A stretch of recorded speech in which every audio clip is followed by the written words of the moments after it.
Alrighty, guys. Welcome to Dude Reads the News. As always, we will start in BBC. Israel orders evacuations in northern Gaza as Trump pushes for ceasefire. This was 20 minutes ago. Let's read this. Israel has ordered Palestinians to evacuate from parts of northern Gaza ahead of increased military action. U.S. President Donald Trump pushes for a ceasefire deal. People in the neighborhoods across Gaza City and Jabalia had been told to move south towards the coastal area of Al-Mawazi as Israel military operations intensify and expand westward. At least 86 people were killed as the result of Israeli attacks in the 24 hours before midday on Sunday. The Hamas-run health ministry said 3 children were among those killed in a strike on the so-called safe zone of Al-Mawazi. Their parents said Trump on Sunday reiterated calls to make the deal in Gaza and get the hostages back. On Saturday, Trump had said on Truth Social that Israel's Prime Minister Benjamin Netanyahu was in the process of negotiating a deal with Hamas right now. Meanwhile, the Israeli Defense Forces spokesman Avachi Adrai, said on Sunday that the Israeli military was operating in North Gaza to eliminate terrorists and terrorist infrastructure. Medics and residents told Reuters that military bombardments increased in Gaza in early hours on Sunday, destroying several houses. Gaza's Hamas-run civil defense agency told news outlets that at least 23 people had been killed on Sunday alone. Medics said 5 people were killed in an Israeli airstrike on a tent housing displaced people in Al-Mawazi near the southern city of Khan Yunis, an area where people in the north had been told to evacuate to. 5 members of the Maroof family, including 3 children, were killed. They bombed us while we were sleeping on the ground, their mother Iman Abu Maroof said. We didn't do anything wrong. My children were killed, and the rest are in intensive care. Their father, Zayed Abu Maroof, told Reuters that the family had arrived in the safe zone a month ago after Israeli told them to go to Al-Mawazi. The BBC had contracted the Israeli military for comment. The increased military action comes as mediators begin new efforts to end the war and increase the remaining hostages held by Hamas. On Thursday, a senior Hamas official told the BBC mediators have intensified their efforts to broker a new ceasefire and hostage release deal in Gaza, but that negotiations with Israel remain stalled. Qatari mediators have said they hope U.S. pressure could help to achieve a deal, following a truce between Israel and Iran that ended in the 12-day conflict between the countries. Trump previously said he was hopeful a ceasefire in Gaza could be agreed in the next week. In March, a 2-month ceasefire collapsed when Israel launched fresh strikes on Gaza. It said it wanted to put pressure on Hamas to release its hostages. Israel also imposed a total blockade on humanitarian aid deliveries to Gaza at the start of March, which it partially eased after 11 weeks following pressure from U.S. allies and warnings from global experts that 500,000 people were facing starvation. The partial easing included the creation of U.S. and Israeli-backed aid group, the Gaza Humanitarian Foundation. After Israel accused Hamas of stealing aid, Hamas has denied this. GHF's aid system has been condemned by UN agencies. There have been repeated incidents of killings and injuries of Palestinians seeking aid. Juliet Toma, communications director for the UN Agency for Palestinian Refugees, UNRWA, told the BBC that the new mechanism was a killing field. She said the distribution of aid in an orderly way could only be done through the UN and other humanitarian organizations. GHF boss Johnny Moore previously told the BBC World Service NewsHour he did not deny deaths near aid sites, but said 100% of these casualties are being attributed to close proximity to GHF, and that was not true. The previous ceasefire deal between Israel and Hamas, which started on 19 January, were set up to have 3 stages, but did not make it past the first stage. Stage 2 included establishing a permanent ceasefire, the return of remaining living hostages in Gaza in exchange for Palestinians imprisoned in Israel. and the complete withdrawal of Israeli forces from Gaza. Trump has called for ongoing corruption charges against Netanyahu to be dropped, describing proceedings as a political witch hunt, delaying ceasefire negotiations. On Sunday, an Israeli court accepted a request by the Israeli Prime Minister to delay his scheduled testimony for a week due to diplomatic and security issues. Netanyahu was charged in 2019 with bribery, fraud, and breach of trust, all of which he denies. Earlier in the week, Israeli opposition leader Yair Lapid said Trump should not intervene in a legal process of an independent state. Israel launched its military campaign in Gaza in response to Hamas's 7 October 2023 attack, in which about 1,200 people were killed and 251 others were taken hostage. Since then, 56,500 people have been killed in Gaza, according to the territory Hamas-run health ministry. So they're still killing people in Gaza, and they're continuing. And then, okay, UK PM Starmer criticizes appalling Bob Villain IDF chants at Glastonbury. Thousands in Norway told they won up to millions in lottery error. I mean, what do you think was going to happen when the people who you oppressed grew up, man? They're calling you out, as they should. Massive anti-government protests in Serbia's capital lead to dozens of arrests. Hall of Famer Dave Parker, hard-hitting outfielder nicknamed the Cobra, dies at 74. Russia has launched the biggest aerial attack since the start of the new war, Ukraine says. Okay. Kiev, Ukraine, AP. Russia launched its biggest aerial attack against Ukraine overnight.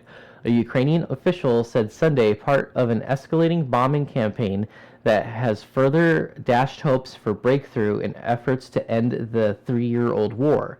Russia fired a total of 537 aerial weapons at Ukraine, including 477 drones and decoys and 60 missiles. Ukraine's Air Force said of those, 249 were shot down and 226 were lost, likely having been electronically jammed.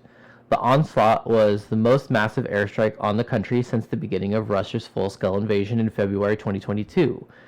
Taking into account both drones and various types of missiles, Yuri Innot, head of communications for Ukraine's Air Force, told the Associated Press the attack targeted several regions, including western Ukraine, far from the front line.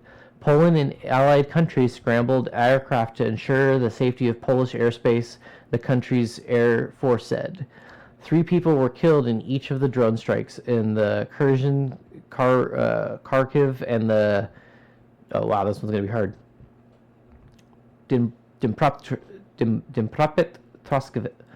Dnipropetrovsk regions, according to the 3 governors. I hope that's right. I don't know if you pronounce the D. The Dnipropetrovsk region, according to the 3 governors, another person was killed by the airstrike on Kostistakis. Oh my God! And they say, some white people will just be like, let's make it this, and just make it hard for no reason. Kostyantynivka. Local officials said, in addition to aerial attacks, a man died when Russian troops shelled by the city of Kherson, and the body of a 70-year-old woman was found under the rubble of a 9-story building hit by Russian shellings in the Zaporizhzhia area. Oh my God, this is like reading some sort of... I know they're real cities, and they're real names, and like I'm just not used to them, and that's why they're weird.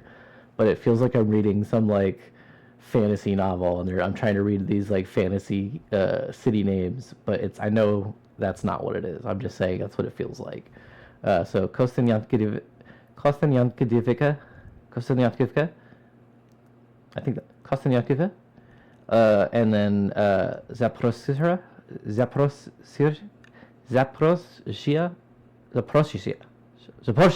region. I think that's close. I think it's close. I might be way off though. In the far western Lviv region, a large fire broke out in an industrial facility in the city of Drobychych following a drone attack that also cut electricity to part of the city. Ukraine's Air Force said one of its F-16 warplanes supplied by its Western partners crashed after sustaining damage while shooting down air targets. The pilot died. I just need to look up the Russian phonetics.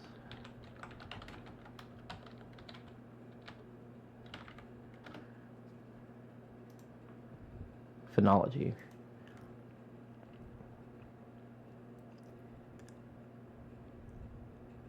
I, U, O, A.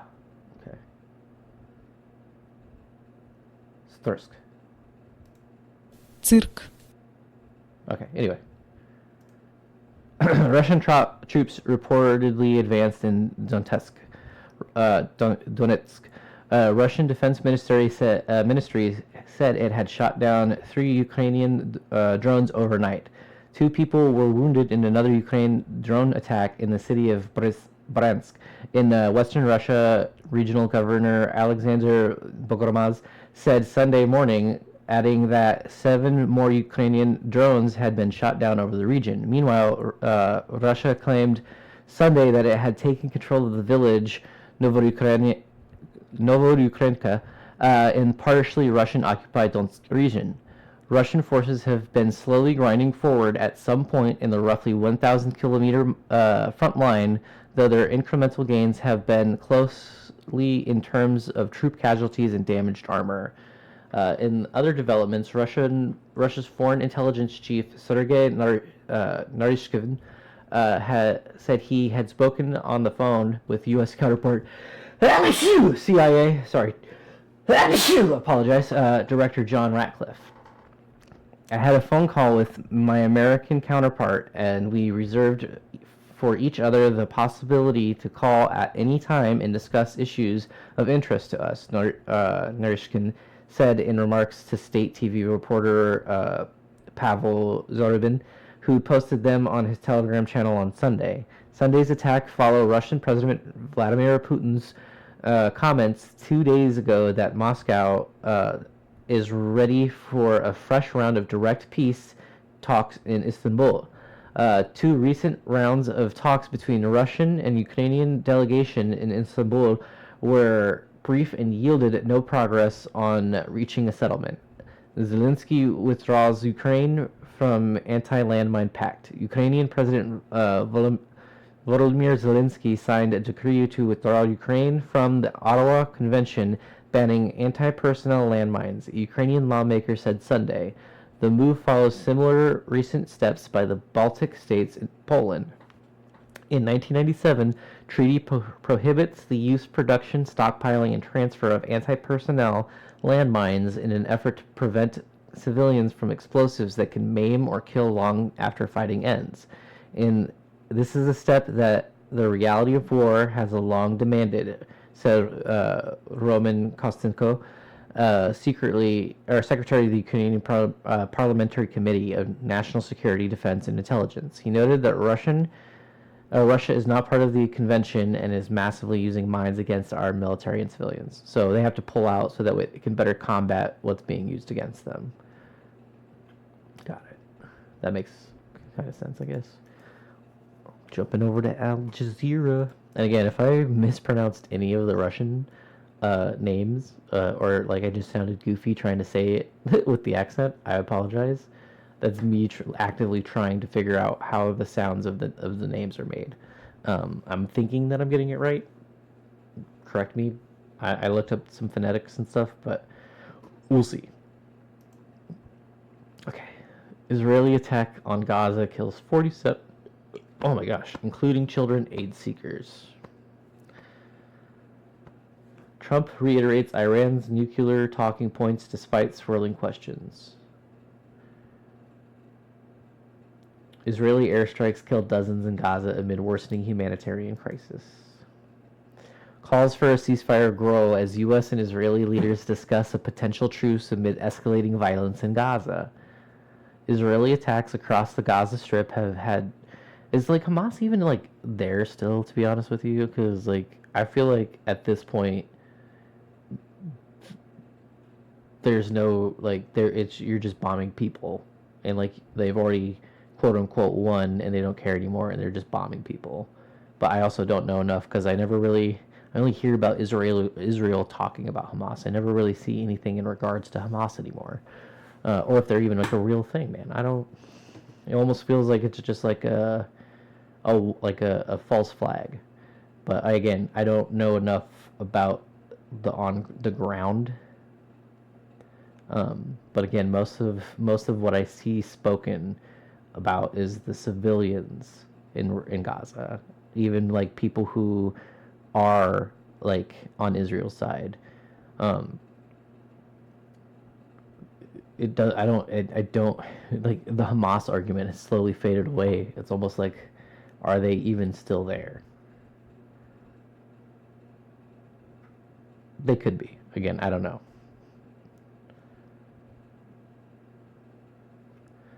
Israeli attacks across Gaza Strip have killed dozens of Palestinians, including people seeking food at aid distribution hubs. See, like, like, this is what we always hear about, right?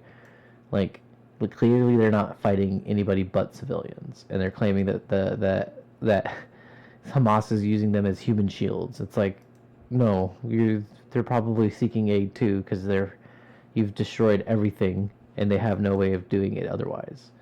As the already catastrophic humanitarian situation is besieged, enclave deteriorates by the day. Medical sources told Al Jazeera on Sunday that at least 47 people were killed in Israeli strikes targeting multiple locations across Gaza, including 29 in Gaza City and the north of the territory. Among them were at least 5 Palestinian aid seekers killed near food distribution centers run by the controversial Gaza Humanitarian Foundation, north of Rafah, according to local emergency workers quoted in Al Jazeera's correspondent on the ground. Since the United States, the Israel-backed GHF took over limited aid deliveries in Gaza in late May amid a punishing Israeli blockade. Israeli soldiers have regularly shot Palestinians near the distribution centers, killing more than 580 people and wounding more than 4,000, according to Gaza government media offices. So, by the way, I keep leaning over this way because I have better way to block the light, and I still haven't found a good way to like not blind myself with this light. But like this is like the best place, and the mic still picks me up. But I need to try to stay here. Where are we at? Since the United States and Israel backed, okay, a recent report by Israel's Haaretz's newspaper quoted unnamed Israeli soldiers as saying they had received orders to fire at crowds unarmed aid seekers to disperse them. Heavy bombardment continues across the Gaza Strip as we continue to get reports of the series of deadly incidents since dawn today, said Al Jazeera's Tariq Abu Azom, reporting from Deir el-Bala in central Gaza. Azum said that casualties included 2 children killed in the Israeli strike in a residential house in Gaza City's Ziton neighborhood, and multiple rockets also struck southern Khan Yunis, where Israeli forces hit a makeshift tent in the coastal area of al-Mawasi, killing 5 people, he said. Witnesses report that booby-trapped explosives have been used to blow up an entire residential neighborhoods, as the Israeli military said it is concentrating operations in Khan Yunis to defeat Hamas battalions there. Okay, so apparently they have enough for a battalion. Just to get an idea.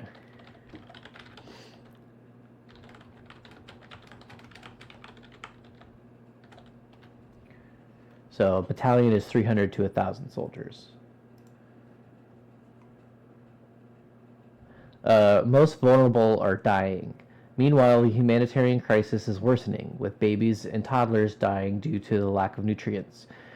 Christy Black, an Australian nurse volunteering in Gaza City for 4 weeks now, says the hospital she's based in is short of medical supplies, including formula for pregnant women who require nasogastric feeding, which leaves many without the nutrients needed to lactate, as well as baby formula, she said. Our most vulnerable are dying, Black told Al Jazeera. We've seen a couple babies die over the last couple days in Gaza City. It is really desperate here. Malnourishment also makes it difficult to heal from wounds, she said, adding that there's a significant uptick in respiratory illnesses due to the number of bombs being dropped on Gaza. We are seeing children going through the rubbish trying to find something to eat, children who might be 9 or 10 years old that look like 2 years old, she added. Ceasefire talks. With Israeli bombardment of the besieged enclave relentless, there are indications of a fresh impetus to end the war in the wake of the U.S. and Israeli bombings of Iran's nuclear facilities and the ensuing ceasefire between Israel and Iran. On Sunday, U.S. President Donald Trump seemed determined to seal a truce, make the deal in Gaza, get the hostages back. He said it on a Social Truth post. His comments came after he said he believed a ceasefire could be reached within a week. I think it's close. I just spoke to some of the people involved, Trump said on Saturday. While Israeli Prime Minister Benjamin Netanyahu did not comment on the push for a truce, he said the past week that behind-the-scenes talks have been taking place to try and secure a 60-day pause in fighting. Negotiations revolve around a proposal put forward by the U.S. back in March to extend Phase 1 of a ceasefire that Israel violated by resuming its bombing of Gaza. Netanyahu is scheduled to meet on Sunday evening with security officials to discuss Israel's war on Gaza and map out the next moves. The army has said it's closer to achieving its military objectives in Gaza. Al Jazeera's Hamda Salou reporting from Amman, Jordan, said Netanyahu is under a lot of pressure as Trump has been quite outspoken for some time that he wants to see a ceasefire in Gaza.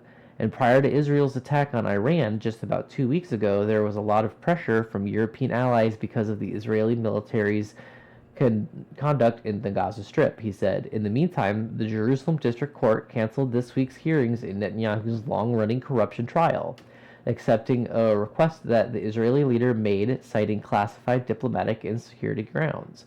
It was unclear whether a social media post by Trump, one suggesting the trial could interfere with Netanyahu's ability to join negotiations with Hamas and Iran, influenced the court's decision. The ruling seen by Reuters said that the new reasons provided by Netanyahu, the head of Israel's spy agency Mossad, and the military intelligence chief justified canceling the hearings. Netanyahu was indicted in 2019 on charges of bribery, fraud, and breach of trust, all which he denies.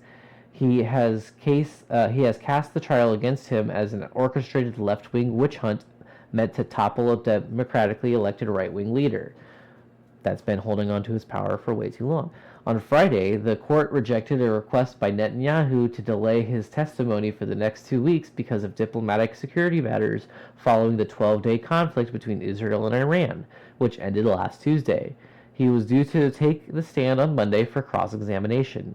It is insanity doing what the out-of-control prosecutors are doing to Bibi Netanyahu, Trump said. In a Truth Social post, he said Washington having given billions of dollars worth of aid to Israel was not going to stand for this. A spokesperson for the Israeli prosecution declined to comment on Trump's post. Netanyahu reposted Trump's comments on X and added, "Thank you again, at Real Donald Trump. Together we will make the Middle East great again." It's like the two kids at your high school that was friends with on social media. They're just like, "We're so important." Fucking losers, man. Trump said Netanyahu was right now negotiating a deal with Hamas, though neither leader provided details, and through officials from both sides have voiced skepticism over prospects for a ceasefire soon. They just want to keep bombing. Well, we made them. Might as well use them so we can make more. Gotta keep them gears a-turning. What are we gonna do? Just get stockpile bombs? No, we could just stop making them. But, we like to do some dirty things. Okay. What should we do for this last 5 minutes? So, I'll give you guys just a little update, I guess. I went and got some of these. There's little grip things, so I can improve my grip. because I noticed that sometimes I'll like be holding something and my grip will just give out and like I'll drop it. So I'm gonna start doing some of this every day. And then maybe I'll get one of those grip gauge things and at one point see how hard I can get it going. And I figured it'd also help me with weightlifting, right? Help me get a better grip on that. Because there's some other stuff that I saw that I thought was pretty cool. Like there's these things that you can put on your weight benches that like give you a bigger grip, and apparently it's supposed to give you a better workout. I'm not quite there yet, um, but I also bought some resistance bands that I don't have in my immediate, but so that way I can start doing some workouts inside in the cool, and I don't have to go out wait all day to for the heat to die down to be able to go work out in the garage. Um, but yeah, that's basically what I've been doing. And I think with that, we can have a short Dude Reads the News. We're not doing this stuff live anymore, so. But that's been Dude Reads the News.